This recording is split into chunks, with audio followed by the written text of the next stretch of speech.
O soco de Marcos Azevedo acertou meu rosto com a força de uma marreta de pedreiro nervoso, jogando minha cabeça para o lado como se fosse uma porta de armário mal fechada.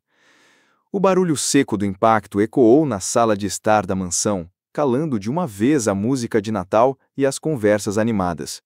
Por um segundo, o mundo congelou. Parecia até que o tempo tinha esquecido de andar.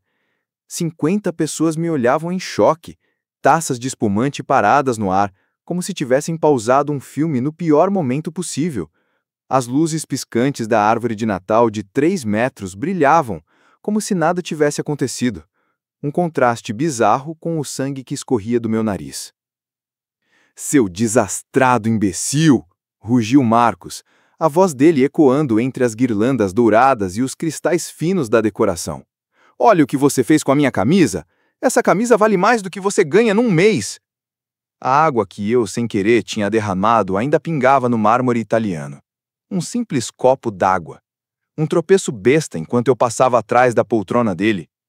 Meu nome é Pedro, tenho 32 anos e acabei de levar um soco do pai da minha esposa na frente da elite de São Paulo durante a tradicional festa de Natal dos Azevedo. Toquei o nariz, já começando a inchar. O gosto metálico do sangue enchia minha boca, enquanto meus olhos procuravam Marcela entre os rostos petrificados. Ela estava perto da lareira, linda naquele vestido vermelho claro, mas seu olhar não mostrava horror, mostrava vergonha. Vergonha de mim. "Você precisa se desculpar com meu pai. Agora."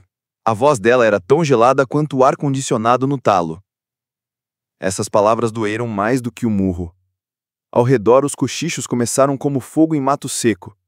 Advogados, médicos, empresários, todos observando o peão de obra que ousou se casar com a princesinha dos Azevedo. "Marcela", tentei, minha voz saindo rouca, quase engasgada. "Ou saia da minha casa." Marcos cruzou os braços, a camisa branca molhada exibindo o crime que eu cometi. O sorriso sarcástico dele me disse tudo. Não era sobre a água, era sobre domínio, sobre me colocar no meu lugar. Olhei ao redor de novo, ninguém disse um "ah". Nenhuma alma questionou o motivo de um homem de 60 anos desferir um soco porque alguém derramou água nele. Estavam só esperando para ver se eu ia me rebaixar ou sair dali com alguma dignidade. Por 3 anos, engoli cada piadinha, cada deboche sobre a minha profissão, cada olhar torto da galera do alto do Morumbi. Sempre achei que Marcela me defenderia quando fosse necessário. Sempre acreditei que nosso amor era mais forte que a grana da família dela. Que tolo. Limpando o sangue com as costas da mão, encarei Marcos com firmeza. O silêncio durou uma eternidade. Então, pela primeira vez na vida, fiz algo que eles jamais esperariam. Eu sorri. "Você tem razão", falei com a voz surpreendentemente firme. "Meu lugar não é aqui." E fui embora. Sem escândalo, sem bater porta, só fui. Caminhei até a saída, ouvindo os cochichos crescendo atrás de mim. O que ninguém sabia era que nos últimos 6 meses eu estava me preparando para esse exato momento. Pequenos sinais, conversas interrompidas, olhares atravessados. Tudo indicava que os Azevedo estavam armando alguma para me tirar da vida da Marcela. Se você está curtindo essa história cheia de viradas dignas de novela das 9 e quer saber o que aconteceu quando eles chegaram em casa naquela noite, já se inscreve aí, porque enquanto eu dirigia pelas ruas enfeitadas de São Paulo, eles não faziam ideia do presentinho de Natal que eu tinha preparado para cada um deles. Nos 20 minutos até minha humilde casa em Taboão da Serra, minha cabeça fervia. O gosto do sangue ainda estava na boca, mas o que mais incomodava era lembrar como tudo começou. Marcos Azevedo era o típico herdeiro metido a conquistador. Aos 62 anos, comandava um império imobiliário herdado do pai e do avô, mas falava como se tivesse colocado cada tijolo com as próprias mãos. Arrogante até o último fio de cabelo. Quando eu comecei a namorar a Marcela, Ele me tolerava como quem tolera um Wi-Fi fraco. Sabia que ia acabar trocando. Achava que eu era só uma fase rebelde dela. Quando ela me pediu em casamento, ele riu na minha cara. Você acha mesmo que consegue bancar o estilo de vida que ela usa? Para escolher banheiro de rico. Isso enquanto enchia o copo de um uísque que custava mais do que meu salário da semana. Na época, Marcela me apoiou. Disse que me amava de verdade, que dinheiro não importava. Mas Marcos era insistente. Sabia plantar dúvidas como ninguém. Durante os jantares, soltava comentários disfarçados de piada sobre investimentos, viagens ou qualquer assunto que ele sabia que eu não entendia direito.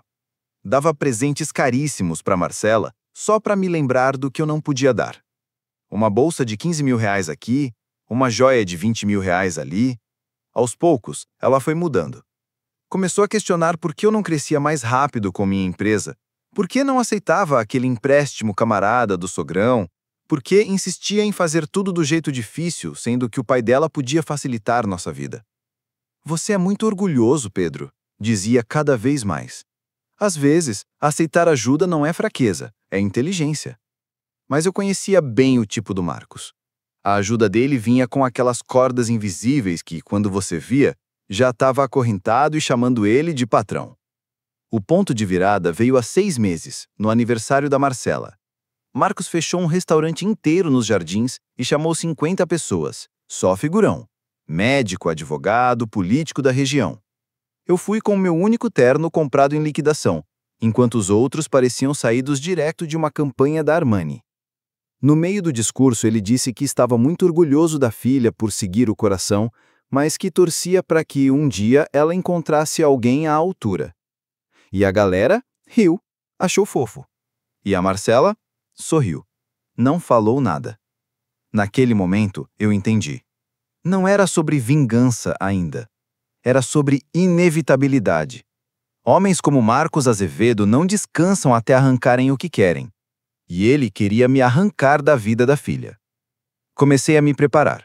Abri uma conta separada, tirei foto de documentos, gravei conversas, pesquisei os negócios da Azevedo Engenharia e Construções, os contratos com a Prefeitura de São Paulo. Como empreiteiro, já tinha trabalhado em meia cidade. Conhecia fiscais, engenheiros, servidores públicos, gente que o Marcos nem notava, mas que sabia onde estavam os esqueletos. 3 semanas atrás, achei algo estranho nos arquivos da cidade. Um padrão nas aprovações de obras da Azevedo que cheirava coisa errada. Licitações ganhas com propostas esquisitas, regras de construção flexibilizadas. 2 dias depois, Marcela chegou em casa e disse que queria conversar sobre nosso futuro. Que estava cansada de brigar com a família e que talvez devêssemos repensar se combinávamos mesmo a longo prazo. O texto era novo, mas a voz era claramente do Marcos. Agora, sentado na cozinha da minha casinha em Taboão, limpando o sangue seco do nariz com um pano de prato meio encardido, percebi. Essa guerra já tinha começado fazia tempo. Eu só não sabia que estava nela.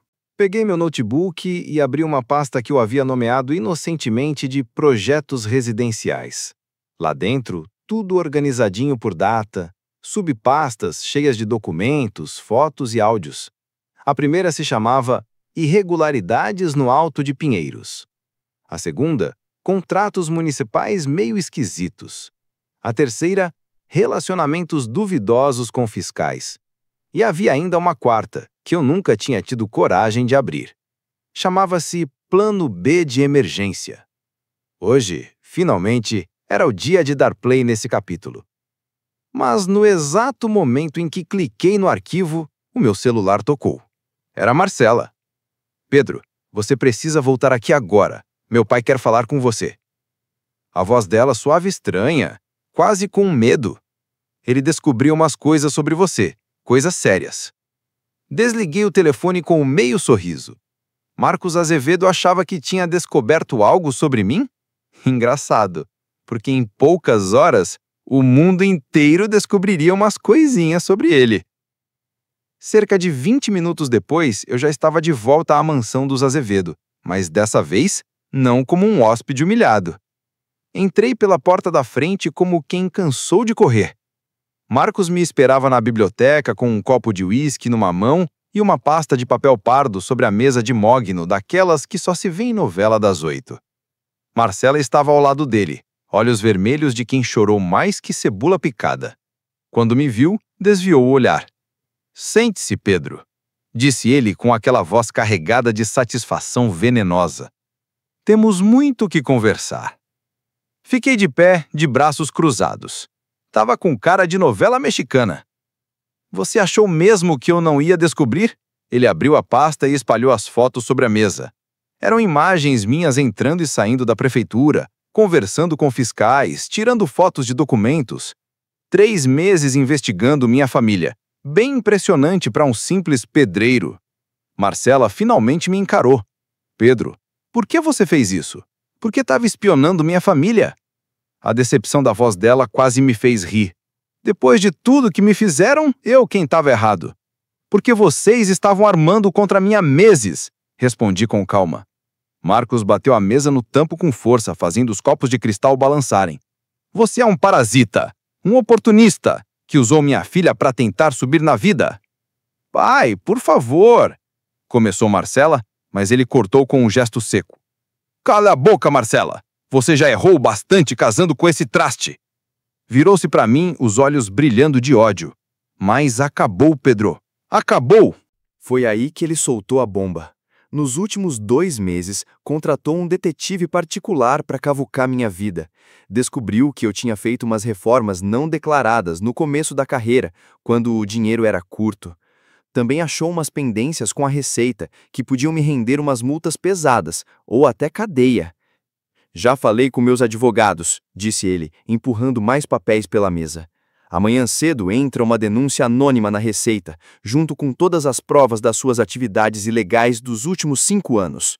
Marcela cobriu o rosto com as mãos. "Pai, isso já está indo longe demais." "Longe demais?" ele rugiu. "Esse homem tentou destruir nossa família. Ele merece cada segundo atrás das grades." E tinha mais. O homem era todo enturmado com o sindicato dos empreiteiros. Com um estalar de dedos, eu seria banido de qualquer grande projeto em São Paulo. Minha licença cassada. Minha empresa, João Henrique Engenharia e Obras, jogada no lixo. E para completar o pacote, "Depois que você estiver na cadeia", continuou, saboreando cada palavra como se fosse um sorvete num dia de calor, "a Marcela vai poder se casar com alguém à altura." Segundo ele, o tal Tiago Martins já tinha demonstrado interesse, e a família do rapaz era dona da 2ª maior construtora do estado. Aí caiu a ficha. Não se tratava só de me tirar da vida da Marcela, era para me trocar por alguém mais lucrativo. Olhei para ela, procurando um fio de esperança, um gesto, qualquer coisa que mostrasse que ela ainda queria lutar por nós. Mas tudo que vi foi resignação. "Pedro", disse ela baixinho, "talvez seja o melhor, a gente nunca deu certo, somos de mundos diferentes." Essas palavras me acertaram como um segundo soco no estômago. Depois de 3 anos juntos, tantos planos, e ela estava jogando tudo fora sem nem tentar. Marcos sorriu como quem acabou de vencer no truco. "Viu? Até ela sabe que você não é homem para essa família." E foi aí que algo em mim virou a chave. A raiva que eu vinha aguardando há anos achou seu destino. Não era mais sobre salvar meu casamento ou provar meu valor para a família Azevedo. Era sobre justiça. "Já terminaram o teatrinho?" perguntei, com a maior calma do mundo. Marcos franziu a testa, esperando talvez que eu implorasse. Perguntei se a encenação acabou. Fui até a mesa, peguei uma das fotos. "Essa aqui sou eu, saindo da prefeitura na terça-feira passada. Sabe por quê? Porque agora é a minha vez de falar." Sentei na poltrona de couro, cruzei as pernas e sorri. Aquele sorriso de quem está prestes a virar o jogo. "Marcos, você acertou em uma coisa. Eu não sou só um pedreiro. Nos últimos 6 meses, virei algo bem mais perigoso para você." Mostrei a tela do meu celular. Lá estava o e-mail com um título: "Dossiê completo. Azevedo Engenharia e Construções." Virei jornalista investigativo. O rosto dele ficou pálido, de um branco que nem leite. "Enquanto você gastava reais com detetives para fuçar meu passado, eu documentava os crimes do seu presente. Contratos fraudulentos, licitações combinadas, propina rolando solta. Tudo com 3 fontes independentes. Marcela se levantou assustada. Pedro, o que é isso? É o que seu pai realmente é. Não só um empresário de sucesso, mas um criminoso. Mostrei outro arquivo para ela. E amanhã cedo, quando ele fizer a tal denúncia anônima, esse dossiê vai direto para o Jornal de São Paulo, para o Correio Paulistano e, de quebra, para a Polícia Federal. Marcos tentou arrancar o celular da minha mão, mas eu já esperava o golpe. Ah, não, Marcos. Esse é só um dos 12 dispositivos onde esses dados estão salvos. Tem cópia até na nuvem, no Paraguai e no servidor do meu primo gamer. O silêncio na biblioteca era sepulcral. Só se ouvia o tic-tac do velho relógio de parede e o som gostoso do jogo virando. Você não tem coragem, murmurou Marcos, mas a voz dele parecia que estava sendo espremida por um espremidor de laranja. Levantei e fui até a janela, observando o jardim milimetricamente aparado dos Azevedo, tipo vitrine de floricultura chique. Sabe qual é a diferença entre nós, Marcos? Você subestimou o homem errado. Eu achei que você fosse só metido, não sabia que também era burro. Virei devagar para encará-lo. Você tem até o meio-dia de amanhã para cancelar todas as ameaças contra mim e se desculpar publicamente pelo que fez hoje. Caso contrário, fiz uma pausa dramática, estilo novela das 8, só para saborear o momento. Digamos que o Natal vai ser bem mais animado para todo mundo em São Paulo. Quando saí da mansão dos Azevedo naquela noite, não fui para casa. Fui direto para o escritório do meu advogado, mesmo sendo quase meia-noite. E olha que a maioria das pessoas estaria dormindo feito pedra. Diogo Cunha era meu advogado desde o dia em que abri a João Henrique Engenharia e Obras. Mais do que isso, ele odiava corrupção mais do que gente que mastiga de boca aberta. Pedro, disse ele abrindo a porta do escritório ainda de pijama do Corinthians. Pelo amor de Deus, que horas são? A hora certa de acabar com os Azevedo de uma vez por todas. Nos 40 minutos seguintes, espalhei em cima da mesa dele tudo que tinha juntado nos últimos 6 meses. E não era só meia dúzia de papéis soltos, não. Era um dossiê completinho, digno de série policial, com tudo documentado sobre as mutretas da Azevedo Engenharia e Construções. A investigação começou depois do jantar de aniversário da Marcela. Quando saquei que o Marcos estava tramando alguma contra mim, resolvi entrar no jogo. Só que, diferente dele, eu tinha trunfos que ele nem sonhava. Foram 12 anos, ralando como empreiteiro em São Paulo. Nesse tempo, conheci todo tipo de servidor da prefeitura, desde engenheiro com bafo de café até arquivista que sabe mais da cidade do que o Google Maps. Gente que o Marcos tratava como figurante de novela, mas que tinha acesso a informações valiosíssimas. O Toninho Moreira, chefe de fiscalização de obras, me devia uma desde a época em que quase perdeu o emprego aprovando um projeto mais torto que Torre de Pisa. Em troca, me deu acesso aos relatórios de inspeção das obras da Azevedo nos últimos 5 anos. E olha, a marmota era visível até para quem não entende de engenharia. Falhas de segurança gritantes, sendo ignoradas como se não fossem nada. As mesmas infrações, os mesmos inspetores, os mesmos acidentes de sempre. E aí veio a cereja do bolo.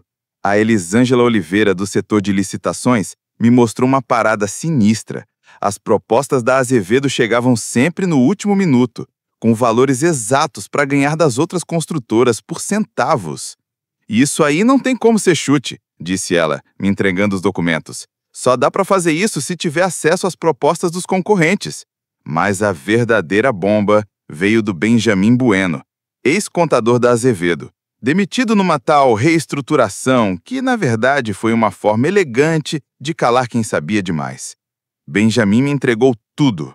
Contas em paraísos fiscais, pagamentos por baixo do pano, contratos fantasmas com empresas que só existiam no papel. O Marcos não era só um pilantra, era um criminoso profissional, daqueles que assinam documento com caneta de ouro enquanto assaltam com luva branca. Durante 6 meses, conferi cada linha, validei todas as fontes e ainda cruzei os dados com pelo menos 3 testemunhas diferentes. Eu não queria só acusar, queria afundar esse cara de vez, tipo o navio do Titanic. Diogo terminou de revisar os papéis com uma cara mista de "isso é ouro puro e isso vai dar ruim". Pedro, Isso aqui é dinamite pura. Você tem prova suficiente para enfiar esse cara numa cadeia federal. Mas ele hesitou. E quando um advogado hesita, é bom parar e ouvir. Os Azevedo têm contato até em planeta que a NASA não descobriu ainda. Vão fazer de tudo para te detonar antes disso chegar na justiça. Como se tivesse adivinhado a conversa, meu celular vibrou.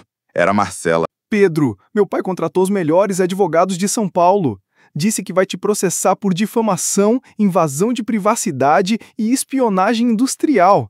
Ele tem contato no Ministério Público, na polícia, no raio que o parta. A voz dela tremia. Estava realmente assustada. Marcela, respondi com a calma de quem está prestes a soltar uma bomba. Quem cometeu crimes federais foi seu pai. Eu não sou culpado aqui. Você não entende, ela gritou. Ele vai plantar prova, comprar testemunha, fazer você se arrepender de ter nascido. Ele não vai parar. Foi nesse momento que entendi com quem eu estava lidando. Os Azevedo não eram só corruptos, eram perigosos. Estilo vilão de filme da Marvel. Desliguei o telefone e olhei para o Diogo. Mudança de planos. A gente não vai só processar. Vamos fazer isso ao vivo, a cores e de um jeito que ele não consiga controlar. O que você tem em mente? Perguntou ele, já com cara de quem sabia que vinha a bomba. Conhece a Juliana Werneck, do Jornal de São Paulo? Aquela repórter investigativa. Aquela mulher é uma rolo compressor. E o Marcelo Toledo, do Canal 5? O âncora do Jornal da Noite, claro. Mas, Pedro, o que você está aprontando? Sorri pela terceira vez no dia. Sorriso de quem vai virar o jogo. Marcos Azevedo quer guerra? Vai ter guerra, só que no meu campo, com minhas regras e no horário que eu escolher. Peguei o celular e comecei a digitar. Se você está acompanhando essa treta de novela das 9 entre Davi e Golias, versão engenharia paulistana, se inscreve aqui no canal e não perde essa vingança de proporções épicas. A primeira mensagem foi para Juliana Werneck. Tem uma história que vai desmontar um dos maiores esquemas de corrupção de São Paulo. A segunda foi para o Marcelo Toledo, do Canal 5. Quer a exclusiva que vai definir a sua carreira? E a terceira foi para o agente Nogueira, do FBI, da Polícia Federal. Conheci ele num caso antigo. Lembra quando você disse que eu podia te chamar se descobrisse algo grande? Diogo me olhava como quem vê um meteoro cair no quintal. Pedro, você tem certeza disso? Depois que você divulgar essas informações, não tem mais como voltar atrás. Eles vão vir com tudo. Olhei pela janela do escritório. A chuva começava a cair, lavando São Paulo como quem diz, tá na hora da limpeza. Diogo, há 3 anos me casei achando que estava entrando numa família. Mal sabia eu que, na verdade, tinha me metido num verdadeiro ninho de mafiosos que me enxertam como uma ameaça para os esquemas deles. Me virei para encará-lo. Marcos Azevedo acha que pode me intimidar com gritos e ameaças. E a Marcela? Acha que vai me trocar por um novo rico qualquer se eu ficar pianinho? Peguei o dossiê e enfiei na maleta. Eles erraram feio ao me subestimar. E amanhã, bem cedinho, quando os jornais estiverem nas bancas, São Paulo inteira vai descobrir quem realmente são os Azevedo. Eram 2 da madrugada quando saí do escritório do Diogo. Às 6 da manhã, os telefones começariam a tocar. Não tinha mais volta. 6 da manhã do dia 26 de dezembro.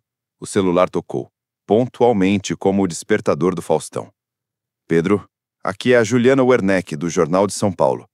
Passei a noite lendo seu dossiê. Isso aí vai derrubar muito mais gente do que só os Azevedo. Dei um sorrisinho enquanto tomava o primeiro gole de café. Essa é exatamente a intenção, Juliana. Enquanto falava com ela, meu segundo celular vibrou com uma mensagem do Marcelo Toledo. A matéria entra no jornal das 7 da noite. Já tem o cinegrafista plantado na frente da Azevedo Engenharia e Construções. A terceira ligação foi a que mais me deu gosto. Agente Nogueira, voz firme, mas com aquele tom de urgência. Pedro, isso aqui é ouro puro. Já estamos emitindo mandados de busca e apreensão para toda a empresa. A operação começa em 2 horas. Enquanto eu tocava fogo no Império Azevedo com a precisão de um mestre de obras, Marcos corria feito barata tonta tentando salvar a própria pele. Às 7h15, recebi ligação da Marcela no puro desespero. Pedro, os federais chegaram. Tem mandado para tudo quanto é canto. Meu pai tá gritando que você forjou documentos, que isso é uma armação.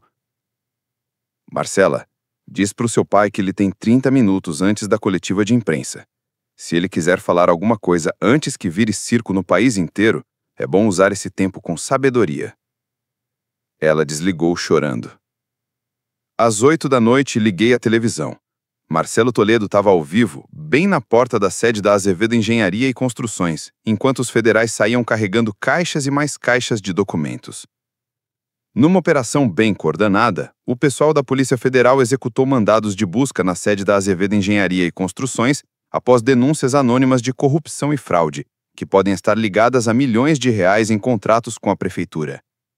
O telefone tocou de novo. Era o próprio Marcos Azevedo, voz mais tremida que garçom de festa infantil. Pedro, você não sabe o que está fazendo. Vai destruir famílias inocentes. A Marcela não tem nada a ver com isso. Marcos, cortei na hora. Você teve sua chance de se redimir ontem. Preferiu ameaçar minha liberdade a assumir seus podres. Eu posso te pagar. Quanto você quer? 1 milhão? 2? Posso transferir agora mesmo. A tentativa de suborno foi o limite da palhaçada. Gravei tudo, claro. Marcos, você acabou de se meter em mais um crime federal. Desliguei e liguei direto pro agente Nogueira. Você precisa ouvir a gravação que acabei de fazer. Marcos Azevedo tentou me subornar com 2 milhões de reais a menos de 1 minuto. Às 9 da noite, o escândalo explodiu no noticiário nacional. Globo, SBT, Band, todo mundo em cima do caso Azevedo.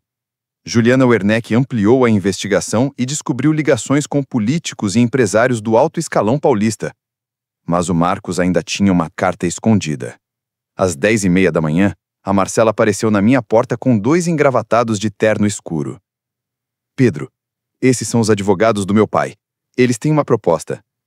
Deixei os 3 entrarem, curioso para ver até onde o circo ia. O advogado principal, um grisalho cheio de pose, já foi direto. Senhor Pedro, meu cliente deseja se reconciliar. Ele admite que cometeu erros e está disposto a compensá-lo.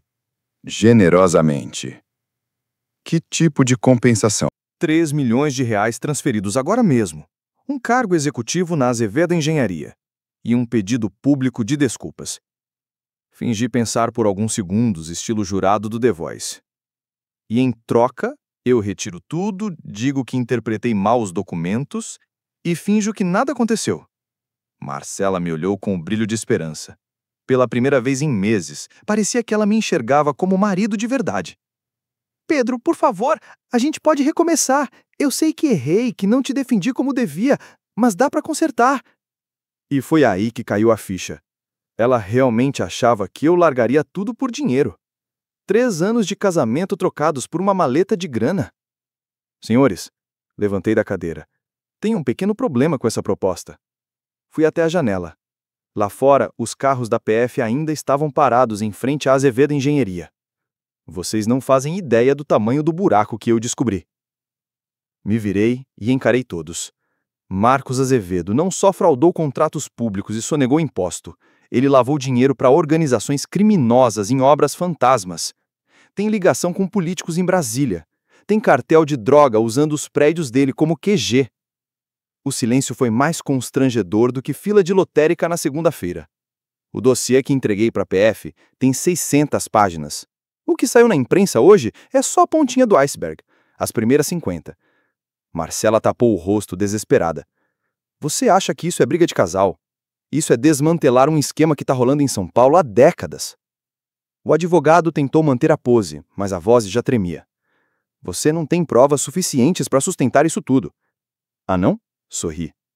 Tenho 700 horas de gravações, extratos bancários de 12 países, depoimentos de 43 testemunhas, incluindo ex-funcionários, fiscais comprados e até 3 informantes do próprio FBI brasileiro. Fui até a mesa e peguei uma pasta separada especialmente para esse momento. E tenho isto aqui. Abri a pasta e mostrei fotos do Marcos em reuniões secretas com gente que já estava no radar da PF. Essas fotos foram tiradas há 2 meses. Ele nem sonhava que o restaurante onde se encontrou com Valmir Costa e Cláudio estava cheio de câmeras escondidas. Os advogados arregalaram os olhos. Reconheceram os nomes na hora. Valmir era procurado internacionalmente. Cláudio estava na lista dos mais procurados do Brasil. Então não, senhores, 3 milhões não resolvem isso. Aliás, olhei para o relógio. Em exatamente 15 minutos, começa uma segunda operação federal que vai prender Marcos Azevedo por envolvimento com crime organizado. E vocês dois que vieram aqui me oferecer propina, provavelmente vão entrar para a lista de investigados também. A compreensão tomou conta dos rostos deles como ondas de horror, crescendo a cada segundo. Mas, se quiser, posso ligar para o agente Nogueira e explicar que você foi contratada sem saber da história toda. Vai que ele esteja num dia bom. Quem sabe ele seja mais compreensivo? Marcela me olhou como se estivesse vendo um estranho saído de um filme de suspense. Quem é você? O Pedro que eu conheci jamais seria capaz disso. Você tem razão, Marcela. O Pedro que você conheceu morreu na véspera de Natal, quando o sogro dele lhe deu um soco na cara, e você, em vez de defendê-lo, ainda não pediu desculpas. Fui até a porta e a abri com calma. O homem parado diante de você agora é alguém que finalmente entendeu que algumas batalhas não se vencem com gentileza e paciência. Se vence com estratégia e coragem. Os advogados saíram do meu escritório mais rápido que motoboy de lanche grátis. Marcela ficou parada ali por mais alguns minutos, com lágrimas escorrendo pelo rosto. Isso não vai acabar bem para ninguém, Pedro. Você está enganada, respondi, quase sussurrando. Vai acabar exatamente como deveria ter acabado há muito tempo. 15 minutos depois, enquanto assistia Marcos Azevedo sendo preso na sua própria mansão, ao vivo pela TV, algemado na frente dos vizinhos e da imprensa inteira, senti algo que não experimentava fazia anos. Paz. Uma paz tipo feriado sem parente chato. Mas isso foi só a primeira onda. O verdadeiro tsunami ainda estava por vir. 6 meses depois da prisão de Marcos Azevedo, eu estava sentado na varanda da minha nova casa, num vinhedo em vinhedo mesmo. Ironia pouca é bobagem. Assistindo ao pôr do sol, o tipo de lugar que o Marcos dizia que eu jamais teria dinheiro para bancar. A diferença? Eu conquistei com honestidade. O julgamento dele virou novela nacional. Toda a emissora do país cobriu cada segundo do que o Correio Paulistano apelidou de Escândalo Azevedo. Foram 16 acusações federais: desvio de dinheiro, fraude fiscal, suborno de servidor público, associação com organização criminosa, enfim, um cardápio completo de crimes de colarinho branco. A sentença foi dura. 25 anos numa prisão federal, sem chance de liberdade condicional por pelo menos 15. Renata Azevedo, que sempre me tratou feito um capacho usado, perdeu tudo. A mansão foi confiscada pelo governo e até as joias e os quadros esquisitos que ela exibia com orgulho foram leiloados para pagar indenização. Carro importado virou Uber Black de luxo. A última vez que a vi foi num hotelzinho em Campinas, onde ela trabalhava como recepcionista. Quando nossos olhares se cruzaram no saguão, ela desviou o olhar na hora, com aquela vergonha silenciosa de quem já foi rainha e hoje dobra o uniforme no turno da manhã. Mas o que realmente me pegou desprevenido foi o destino da Marcela. 3 semanas após a prisão do pai, ela bateu na minha porta. Estava irreconhecível. Cabelo bagunçado, roupa simples e olheiras de quem chorou mais que viúva em novela das 9. Pedro, disse ela, com a voz embargada. Sei que não mereço nem 5 minutos do seu tempo, mas eu preciso falar com você. Deixei ela entrar, mais por curiosidade do que por qualquer outro sentimento. Perdi tudo, desabou, caindo no sofá. Meus patrocinadores cancelaram. A empresa de cosméticos me demitiu. Meus amigos sumiram assim que descobriram o dinheiro sujo do meu pai. Fiquei calado, deixando ela desabafar como quem abre a torneira de um chuveiro velho. Mas a pior parte não foi perder o dinheiro ou o glamour. Foi perceber que me tornei igual a ele. Arrogante, fria, cega para o que realmente importa. Ela me olhou com os olhos cheios de arrependimento. Você foi o melhor homem que já conheci. E eu te tratei como se fosse invisível. Te humilhei. Te traí emocionalmente. Escolhi minha família rica e podre em vez de um marido honesto e trabalhador. Tirou uns papéis da bolsa e colocou na minha frente. Tô assinando o divórcio sem contestar. Pode ficar com a casa, os carros, até com a cafeteira italiana, se quiser. Eu não mereço nada. E o que você vai fazer agora? Perguntei, já meio entorpecido com tudo aquilo. Vou pro Rio Grande do Sul. Minha tia Elisângela tem uma pousada por lá. Disse que posso trabalhar com ela, começar do zero, aprender o que é ganhar a vida honestamente. Pela primeira vez em anos, vi humildade de verdade na Marcela. Nada daquela pose de influencer de rede social tentando se redimir só para ganhar seguidor. Era um arrependimento nu e cru. Pedro, disse ela, levantando-se para ir embora. Sei que você nunca vai me perdoar, e nem espero isso. Só queria que soubesse que você me ensinou algo valioso. Integridade não se compra. E eu perdi a única chance que tive de estar com alguém que realmente tinha isso. Quando ela foi embora, fiquei ali sentado, encarando o vazio, a ironia da vida. Ela finalmente entendeu o que eu tentei mostrar durante todo o nosso casamento. Mas precisou perder tudo para isso. Quanto a mim, os 6 meses seguintes foram uma reviravolta digna de final de novela. O escândalo Azevedo não só limpou o São Paulo de uma rede de corrupção, como também abriu espaço para o pessoal honesto no setor da construção civil. Com a Azevedo Engenharia e construções fora do mapa, choveram contratos da prefeitura para empresas pequenas, como a minha. A João Henrique Engenharia e Obras, que tinha 5 funcionários, pulou para 80 em apenas 4 meses. Pegamos vários projetos largados pelo antigo grupo Azevedo e ainda conseguimos contratos federais para reconstruir a infraestrutura que eles tinham destruído com tanta trapaça. E a diferença é que a gente fazia tudo no capricho, sem propina, sem jeitinho, sem exploração. Pagávamos salário justo, seguíamos o código de segurança à risca e ainda viramos referência de transparência. 6 meses depois do julgamento, o Jornal de São Paulo estampou uma matéria de capa sobre mim. De servente a empresário, como a integridade construiu um império.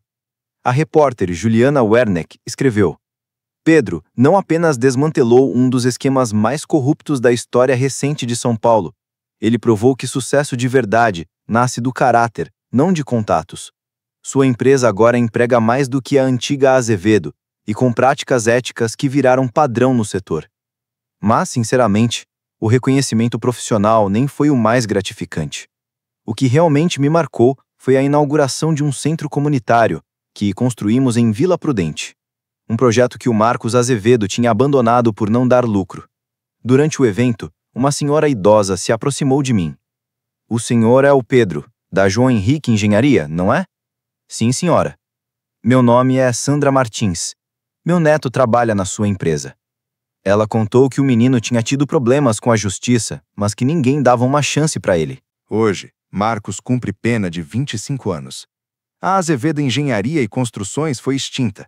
A fortuna dele foi confiscada. A reputação virou pó. E eu? Eu tô aqui, à frente de uma empresa que fatura mais de 100 milhões de reais por ano, dando emprego para 400 famílias e construindo um legado baseado em valores que ninguém tira de mim, nem com decreto. Os aplausos começaram tímidos, mas logo virou uma salva de palmas de fazer tremer o salão. A lição que tirei disso tudo é bem simples. Nunca subestime o poder de uma pessoa íntegra. Podem até tentar derrubar a gente, podem humilhar publicamente, podem fazer a gente duvidar do nosso próprio valor, mas destruir? Isso não conseguem. Porque nossa força não vem de status, nem de contato na prefeitura ou de tapinha nas costas em evento chique. Ela vem de dentro. Quando terminei o discurso, dezenas vieram me cumprimentar, mas o momento mais marcante foi quando um jovem se aproximou. Senhor Pedro, meu nome é Felipe Moreira. Tenho uma microempresa de reformas. Há 3 meses, um cliente metido a rico tentou me forçar a fazer um serviço irregular. Recusei e o cara começou a espalhar mentiras sobre mim. Felipe segurava um convite na mão. Depois de ouvir sua história, decidi que não vou desistir. Vou lutar, igual o senhor. Sorri e apertei sua mão com firmeza. Felipe, era isso que eu precisava ouvir. Continue fazendo o certo, mesmo quando parecer impossível. Principalmente quando parecer impossível. Hoje, 3 anos depois daquela confusão natalina, minha vida é completamente diferente. A João Henrique Engenharia e Obras é uma das maiores construtoras do sudeste do Brasil. Temos escritório em 6 estados e a marca virou sinônimo de qualidade e integridade. Ah, e eu comprei a antiga mansão dos Azevedo quando foi leiloada. Não para morar, muito grande para o meu gosto, mas para transformar em um centro de formação de jovens da construção civil. Hoje, 50 meninos e meninas aprendem uma profissão por ano naquele lugar onde antes só tinha arrogância e ostentação. Marcos Azevedo ainda tem 12 anos de cadeia pela frente. Marcela, pelo que eu ouvi dizer, está feliz da vida lá no Rio Grande do Sul, casou-se com um professor e descobriu as alegrias da vida simples, aquela que não precisa de seguranças, motorista ou colar de pérola para ser boa. E eu encontrei uma coisa que nunca procurei: paz. Mas não aquela paz de quem evita a treta. É a paz de quem encara a injustiça de frente e sai mais forte. Paz de quem constrói com as próprias mãos algo que vale a pena deixar para o mundo. Se essa história de reviravolta te tocou, se você acredita que a integridade ainda vale alguma coisa nesse Brasil de meu Deus, inscreva-se no canal. Aqui a gente conta muitas histórias como essa, de gente comum que se recusa a aceitar a injustiça e muda tudo na base da coragem e do caráter. Porque no final das contas, não importa se o inimigo parece ter o mundo nas mãos. Não importa o quão enroscada esteja a situação. O que importa mesmo é quem você escolhe ser quando ninguém está olhando. E se você escolher ser uma pessoa íntegra, o universo inteiro conspira a seu favor. Essa é a única vingança que vale. Viver tão bem que seus inimigos percam até a vontade de torcer contra.